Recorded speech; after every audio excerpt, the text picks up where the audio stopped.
Hello and welcome to my spoiler review for Final Destination Bloodlines, where I thought it would be fun and different for us to go through this movie by ranking the kills, because that's what Final Destination is all about.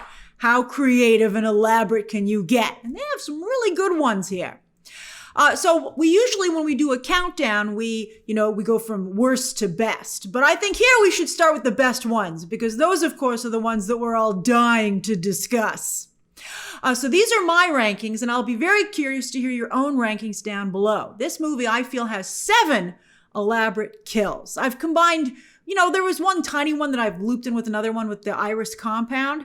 But anyway, there were 7 kills, which I've listed in the order that they happen here so that you can start putting your own lists together while we go over mine. And as long as you're clicking stuff down there, why not click like and subscribe? For instance, on Sunday, we'll be going over the box office for Final Destination Bloodlines. And if you're subscribed, you'll know exactly when that video goes up. So I wonder if we all have the same number 1. Number 1, the Skyview Restaurant. This was so good and so unique, I feel, in the setting for a horror scene like this. And I do believe it's not only like the first period piece for this franchise, but you don't see a lot of period pieces in like a mainstream horror franchise. I mean, like for instance, Interview with the Vampire is an incredible period horror series, period piece series.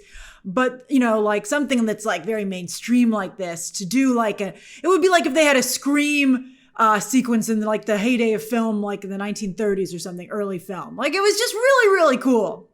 By far and away, the most clever thing about this sequence was this bratty little kid, right? This jerky little kid who basically was responsible for everyone getting killed. But even as things escalated, like he just didn't do one thing. This kid was a real menace. He was a Dennis the Menace in some ways. But he not only constantly was causing problems and raising the stakes, but he would constantly escape death himself. And he had like no remorse. He just did not care. So as he, especially like he ran for the stairs, he was like, kids first. And then like the stairway exploded, but then somehow he was still okay at the other end of the hole in the wall. And then he ran downstairs and he came out on the ground floor and he was like, I made it. And I think everybody watching was like, how unfair that kid made it. And then the grand piano fell on him and squished him. And I have to tell you, my entire audience just erupted in cheers. And then we all laughed, as I said in this is what I was referring to in my non-spoiler review. We all laughed that we were cheering for something that was so horrible. But the movie set it up so beautifully. We were designed to feel that way. And I think, speaking of guilt, it played off of our feelings of guilt for rooting for something like that. But this kid was just so awful. It was just really, really well done. And kudos to that actor. In some ways, a little Joffrey from Game of Thrones, who really excelled at making you hate him. He was fantastic. So there were a ton of great moments here, though. That was like the funniest and most unique, though. So good, though. So they really played up a lot, not just the height of this restaurant, but all the glass that was used. Like, for instance, the super crowded glass elevator. And then Iris glances over and sees that it's only supposed to have 8 adults in there max. That was great. That was so, so good. I did wonder about building codes as I was watching the movie. I was like, this restaurant does not seem ready to open, does not seem particularly well constructed. And they play off of that. For instance, the elevator operator says, they finished 5 months ahead of schedule. And Iris is like, I think that's not a good thing. And you're like, it's not, Iris. It's not. It was great. I think that something they played along. I mean, it was great. Like a lot of the things happening here, like because you didn't, like the people in the restaurant didn't realize it. But a lot of times is that people, especially our lead Iris, was too polite to say anything. She shouldn't have gotten on that elevator, even though the elevator operator was like, come on. I mean, if you don't want to outrightly say no, thank you, she should have just been like, oh, I'm waiting for somebody, or just come up with some excuse. But that was just, but I mean, I think everybody can relate to finding themselves in that situation. So you would think that this scene would maybe be like 5, 10, 15 minutes, right? But I mean, like, I think I wasn't looking at my watch because I was just enjoying the scene, but I think it's like 20 minutes long or something. I mean, hey, I get it. They set up this whole set. They have the costumes. They went all out for this sequence. Although the green screen was so freaking obvious. I didn't care though. I think that added to the cheesiness and the funness of the sequence. You were like, you're not on a giant tower. And they were like, so don't worry about us. And you're like, okay, I won't. So they had a lot of great visuals as things started to go very poorly. Not only the traditional Final Destination stuff like, oh my God, did that bolt just pop out of the girder? But also, for instance, when that high society woman caught on fire and was running across the dining room. I mean, that was a great visual. And then also the band encouraging everyone on the dance floor to stomp their feet, even though, they didn't realize it, but we saw that the glass dance floor had a giant crack in it. That was so good. I liked also the way they played with it. Like, it's like, get real low and quiet. And they stopped stomping and you were like, oh, that's good. And they're like, no, get loud again and stomp your feet. And you're like, no, don't do it. That was great. And then the dance floor actually broke and they showed the whole thing. A lot of times they would cut away and they'd be like, you know how it's going to go, but not this movie. They're like, we're going to not only see the dance floor break, but we're going to see everyone go down and we're going to watch them go all the way down. And again, the VFX and the CGI were kind of wonky, but that just added to the experience. That, I guess, when I think about it, it worked for me when I was watching it. And now that I look back, I think that's part of what made it seem more fun than horrifying. But it was just visceral. And speaking of fun and jokes, down at the valet stand, they were listening to the radio and it started playing Raindrops Keep Falling on My Head, but then all these bodies came down, which of course gave a very different meaning to the song. So it was just amazingly well done. And then they had the grand piano, the one that falls on the little boy, but beforehand, so like the restaurant has like fallen, it's like tipped, it hasn't totally fallen off, totally just yet. But then there's this penny. A running gag throughout the film is this bad penny. Bad penny turns up with bad luck. And it lands, the little boy throws the penny and stuff like that, but it lands eventually on the grand piano and it's just enough to tip the balance. And makes this giant, the penny is light, but when the grand piano starts to fall, it's like boom, like the noise a piano makes. And it goes, I don't know why that woman on the glass below didn't move. I was like, roll, lady, roll. But it just slammed right into her and then through the glass and broke everything. I mean, it was another great sequence. As I said in my non-spoiler review, this really reminded me of a mini version of the Titanic, playing, the band playing on the deck of the Titanic. So you had the band and the grand piano, but really all these fancy people in their fancy clothes running for their lives. It was just really well done. And then the cherry on top of the sequence was when Iris, having just gotten engaged, she and this little boy, JB, are the last ones left alive, the son of one of the singers at the band. That was very sad when she saved her son and ended up getting burned up. It's Final Destination. It's crazy. You're like, what was going on up there? Everything was going on up there. But Iris manages to save the little boy, but they fall. However, the only thing holding them from plummeting to their death is the engagement ring, which gets caught between like these two steel poles. But it's just the ring that's being held on. So it cuts her skin and her skin on her finger slips off like a sock on a foot. I've never seen anything like that before. It was absolutely horrifying. And then they met a very grisly fate that I didn't see because I looked away. I was like, oh, I watched everything else, but I was like, too much. You got me. It was great. And it was then fantastic when, of course, because it's Final Destination, Iris realizes this was all just a premonition.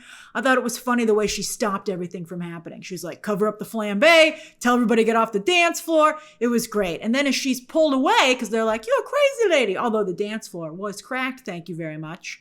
But she locks eyes with that boy that in that premonition, they were the last two till the end. It's Tony Todd's character as a little boy. That moment really did resonate as special. So what an amazing sequence. By far and away the best in the movie. Then for number 2, I gotta go with the MRI machine. So many pieces to this puzzle. This was really, really well set up. Like, it took a long time to set this up and you couldn't quite tell. Like at first I just thought that vending machine was gonna fall on Bobby, but no.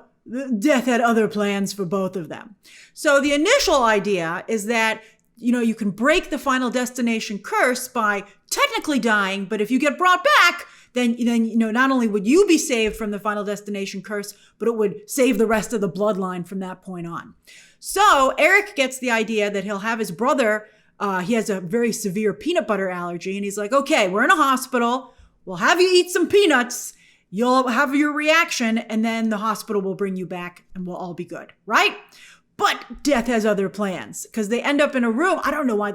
I'd be like, dude, just eat the peanut butter in the middle of the emergency room. I've seen the pit. Just eat it in the waiting room and it'll be taken care of. But they decide to go into this private room where, of course, there's an MRI machine. And it gets turned on. Something hits something, the way things go, the domino effect of Final Destination. And it just starts to slowly heat up, ramp up. And it becomes more and more magnetic. So the story starts with the vending machine where they have to get the peanut product. And, of course, this is magnets. And so there's, of course, this, you weren't sure how it was going to be used, but there ended up the coil was very important within the metal coil within the vending machine, that pushes the product forward. But not only was this all very well set up, but I thought what really made the scene my second favorite was the chemistry between Richard Harmon and Owen Patrick Joyner as these two brothers, right? Like they're so sure they're going to beat this curse, particularly Eric, the older brother. But they're out of their league. They don't know what they're doing. We'll talk about Eric's situation in a moment. But anyway, so Joyner's Bobby, who's the one who's allergic to peanut butter, he had two really sweet, funny moments in particular during the scene that I just really thought were great. First, his brother's going to get him just like, I think it was unsalted peanuts or something. And he's like, F that. If he's going to have death by peanut, he's going with a peanut butter cup. And I thought that was really funny. And then when he takes the bite, his brother's like, what's like looking for a reaction. And it's delicious. And I thought that was also really charming as well. I think that Reese's mini peanut butter cups are the best ratio of chocolate to peanut butter. It's also a very good crushed peanut butter cup. Makes for an excellent frozen yogurt topping, in my opinion. But what kind of Reese's combination do you think is the best? So then it was frustrating. They didn't realize the MRI machine had been turned on. You're like, guys, it's making a noise. How are you not aware of this? But even if they had figured it out, I don't think Death would have let them leave the room. And also, are MRIs really that magnetic? That seemed like a huge safety hazard to me. Like it was even pulling metal things from outside the room eventually. And I was like, no way that's real. But it was very scary and effective within the context of the film. And then when the MRI got turned all the way up, first it ripped out Eric's piercings and he had some in some, let's just say, very delicate places. But then he'd brought in a wheelchair to get his brother to the emergency room after he had the peanuts, and that metal wheelchair crushed Eric and stuffed him into the MRI machine and bent him in half backwards. And I was wondering how they did that. I think it's practical effects. I think his legs were fake, but it was very well done. It was really, really well done. And then Bobby chickens out and at the last minute manages to get the EpiPen, although that's metal. I don't know how he was able to rip it away and get, I was kind of scared at that point, so I wasn't watching the screen entirely. I was like, this is so intense. But then he's like, and the nurse comes in and she's like, are you okay? And then the coil from the vending machine gets pulled out by the MRI machine and it goes right into Bobby's head. And not only does it impale him in his head, but it's a coil. And so it starts to turn and screw further into his head. It was so crazy, but it worked so well. But I really felt bad for these two bros. They were just so sweet, like two peanut butter cups in a packet. Number 3, the garbage truck sequence. Now, this isn't nearly as elaborate as these other sequences in the film, but what really sells this scene to me is, well, it's very clever as well, but the comedic aspects to it. This was just so funny. My audience was just rolling with laughter because this was just so well done. All right, so there's a lot of setup to this. All right, so, and again, that's kudos to the writing for this movie because it sets up these jokes so well. So it has tremendous payoff. So one of the most clever things about the film is that the curse at first skips Eric. Why? Because we find out after he doesn't get killed in the sequence, it skips him to his sister, is that his mom then confesses that she had an affair. So he's not actually a part of this cursed bloodline. Iris was supposed to die at the Skyview Restaurant. So everybody who was a descendant of hers after that wasn't ever supposed to exist. But, Eric therefore doesn't qualify. And then when he finds this out, there's this fantastic line where Eric's like, is that why the neighbor always wanted to play catch with me when I was growing up? Because I'm actually his son.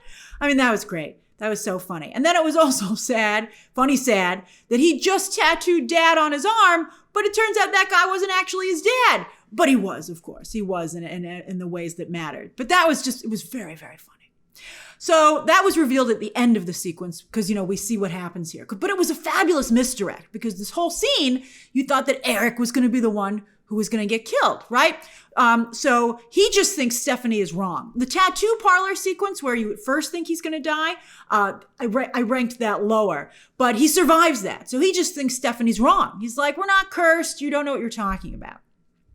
So they see him and they're walking in their neighborhood and they're like, why didn't you die? What's going on? And he's like, you're wrong. And she's like, I'm not wrong. And so he just keeps tempting fate as they're talking, which was really funny, particularly when he was making out with the garbage truck.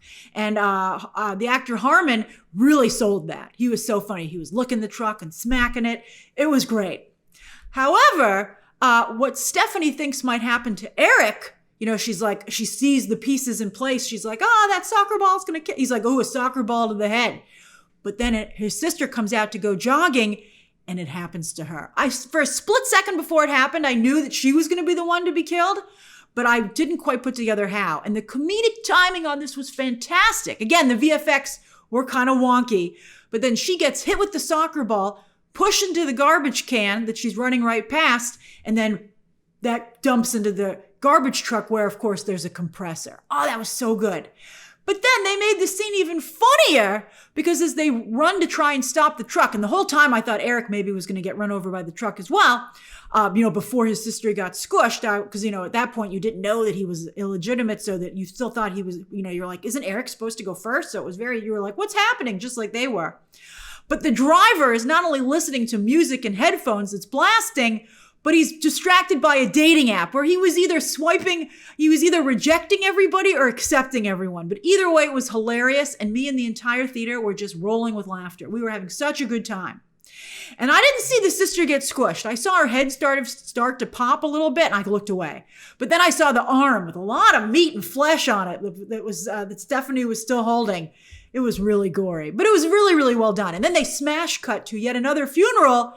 No, that wasn't a funeral that time, to a living room, and everyone now believes Stephanie. And Bobby's freaking out because he knows he's next. And I thought it was funny when he was like, they were trying to get to like the RV to go and see Tony Todd. He was like, don't walk so fast, everybody. It was just, again, the comedic timing in this sequence in particular was just fantastic. Number 4, Derailed Train with logs. It's funny. These seem like the names for art pieces in an installation. And in some ways, they are. All right, so I didn't see too much of this scene either because at this point, I'd gotten really attached to Stephanie and her brother Charlie, and I thought they were going to make it. And then when it became clear they weren't going to make it, I felt really bad, and I couldn't quite watch. But I saw the setup to it. I thought the setup was fantastic. From that Penny showing up again, right? Messing with the train tracks. Although I was like, I guess it was a granny to buy that lemonade or cookie or whatever from that little child's stand. But I was like, that's what you get for using cash, lady. Although I guess, would the kid have the ability to take Apple Pay? Who knows? I mean, it is 2025. But anyway, if she wants to do a lot of business, she would.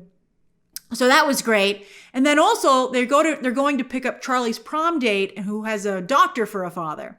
And he clarifies a misconception that the siblings had. And that's that if you're able to resuscitate someone from drowning all on your own, like without having like a crash pad or whatever, then their heart didn't stop and they didn't technically die. And then Stephanie and Charlie realize that they did not break the Final Destination curse. And the look on their faces when they realize that their number is still up. And then, of course, at that moment, the train derails. Again, horrible VFX, which makes it really silly.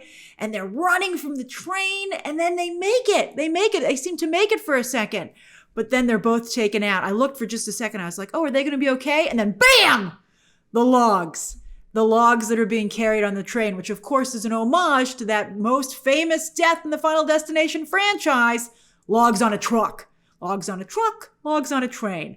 It was the perfect ending to the movie. So that I like that. Number 5, the tattoo parlor, which I have to say, you would think this would be a great sequence, but it didn't. I mean, it was more about character development for Eric, which was vital. Very important scene in that regard. But, you couldn't really see how the death was going to happen. And maybe that's because it didn't happen. Because, of course, Eric was not supposed to be included in the curse. But the sequence had some great things about it anyway, which is why it's not last in my rankings. Now, I do think that this sequence actually reminded me of the recent horror film The Monkey from Osgood Perkins, which is interesting because a lot of people felt that movie had a Final Destination feel to it. And they both have like kind of a comedic element to it. And they both actually, by the way, also have, Final Destination I don't think used to have a commentary on living life to the fullest and appreciating it. And The Monkey does have that commentary. So I thought it was interesting to see that delivered here by Tony Todd. And it was really beautiful that Tony Todd got to deliver those lines, and very poignant considering the fact that he, of course, would then, soon after he filmed that scene, pass away. But by the way, if you like Final Destination Bloodlines, you should check out The Monkey. I thought that was a really good and very poignant film. I think it's worth watching. A lot of people didn't like it though, so be warned, but I thought it was excellent. So the tattoo parlor sequence. So I did not think Eric was properly sanitizing those instruments, by the way. I would be wondering, I wonder what the rating was for that tattoo parlor. But the movie was particularly funny here once again. Especially set it up really nicely. Eric had like a tattoo playlist for doing tattoos, and it had like a lot of bass, so that was like causing the was making the subwoofer woof, I guess is the terminology. I'm not a big music person. I mean, I enjoy music, but I don't know a lot about musical instruments and stuff. But it was like making a bobblehead move, which seemed like it was bobbing its head to the music, right? But it was also maybe going to fall off and start a chain reaction. But then it was so funny because then he decided to switch things up to his sad playlist because he was feeling very sad about his dad. And that was a great joke. I mean, the visual gag of the sad clown, which was the cover for the playlist. I mean, that was great. And then also it made you care more about Eric because he was tattooing dad on his arm. He was listening to his sad music. Like suddenly he had a heart because up until that point, he'd been a very abrasive character. And he even ended up getting a heart branded on the top of his dad tattoo, which was actually very beautiful. I thought that was really great. And the chain caught in the fan, which somehow caught into his nose piercing, that really made you very antsy. But I didn't really see how that would work. And I was like, I don't see that would kill him, right? I mean, I guess if the floor set on fire. But it did end up being really good foreshadowing for what would happen later on with the MRI. Number 6, backyard barbecue. Now, this one was a little less exciting than the other sequences because it was used so extensively in the trailers, which was smart because it happened early on in the film. And it was after that amazing Skyview sequence at the restaurant that, even if you were a little familiar with what was going to happen here, you were at that point, you were either you liked the movie or you didn't. But yes, you kind of knew, you'd seen some of these like dangerous things happen already in the trailer. But what made this sequence stand out to me in the film was actor Alec Zahara as Uncle Howard, Iris's firstborn, and therefore the first in the bloodline after she dies. So it turns up he was first up. So this Canadian actor actually has a pretty good resume of work, which is interesting because I don't think he's a very good actor, but maybe he's actually a brilliant actor because he had just the perfect balance of cheesiness and charm. You were like, this guy's not a great actor, so he's not going to be around for that much longer, but he still managed to make you really like him. But not too much that, because you knew he was going to die. You're like, he's not very, so, but again, maybe that was intentional. But it just worked. It was just, again, it was a perfect balance. You were like, I'm invested in him, but not so much that I'm not going to enjoy this sequence. So then, instead of multiple people being taken out during the barbecue, which was not, it was a funeral barbecue, but no one liked Gammy Iris, it seems. So they were kind of having a good time. But you seem like maybe it would take out multiple people, but instead it just took out Uncle Howard. And not even everything came into play. I got scared. So I didn't see everything that happened, but I did see him step on that glass. So you thought someone was going to drink it, but instead someone spilled the glass, their cup, and the glass went into the grass. Grass. And Howard stepped on it, and that caused him to lose his balance and somehow get run over by a lawnmower right on his face. That was nuts. But again, I missed a lot of that sequence because I got really squeamish and scared. I was like, oh, it's going to be bad. And it was. But it was also, then again, an excellent use of a smash cut. Very comedic. They'd just been at a funeral and then they got to another funeral. But still at this point, people still didn't believe Stephanie. All right, so then that leaves the weakest kill. Number 7, Iris's compound. Deaths 1, or parts, I guess, 1 and 2. So this is where Iris hid from death for decades, they say. It looked pretty cool. The trees behind it were incredible. I was like, what a location. And did they build all this? I mean, it was a cool set. But my problem with it is that I didn't understand how it would ward off death. I was like, I don't understand how this works. I don't see how, and death seemed to be able to get in there. It seemed that she was just super alert for decades and she could see the chain reaction start and she could stop the domino from falling so it wouldn't knock over all the other dominoes. But I mean, I would think that would be almost impossible. What happened when she was sleeping? I don't know how it seemed if she crossed the threshold of the house, that's how it eventually got her. I was like, did you bless the compound? I mean, I don't understand. And death still could get in when, had the magnifying of the mirror on the tray or whatever. It didn't make any sense to me.